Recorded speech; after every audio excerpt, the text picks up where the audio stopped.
Quelques 29 personnes dont 15 Burkinabés, 7 Ivoiriens, 5 Maliens, un Gambien et un Mauritanien, tout inculpés pour leur participation à des faits de terrorisme en Côte d'Ivoire, ont été inscrites sur la liste nationale des sanctions et gel des avoirs, rapporte un arrêté du ministre des Finances et du Budget consulté le samedi 31 août 2024. Ce document est intitulé Arrêté N-0720/MEB/CAB du 22 août 2024, portant inscription sur la liste nationale des sanctions et gel des avoirs de M. Guindo Adou et 28 autres personnes désignées pour participation à des faits de terrorisme. Ainsi, selon l'article 1 de cette décision, cet arrêté du ministre des Finances et du Budget intervient en application des dispositions de la résolution 1373/2001, du Conseil de sécurité des Nations Unies, des articles 175 et suivants de l'ordonnance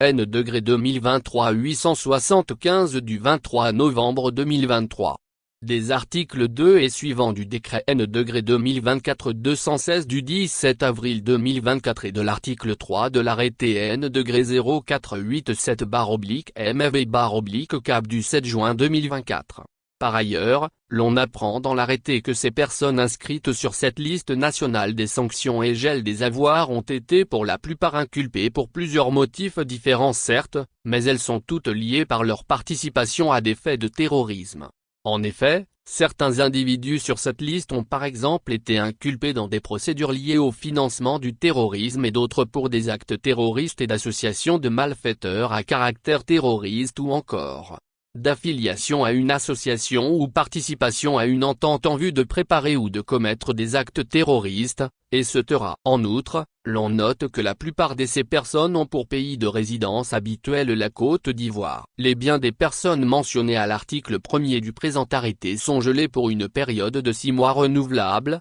précise l'article 2 de l'arrêté tandis que l'article 3 stipule qu'il est interdit à toute personne se trouvant sur le territoire ivoirien de mettre directement ou indirectement à la disposition des intéressés, des biens, fonds et autres ressources financières ou tout autre service connexe.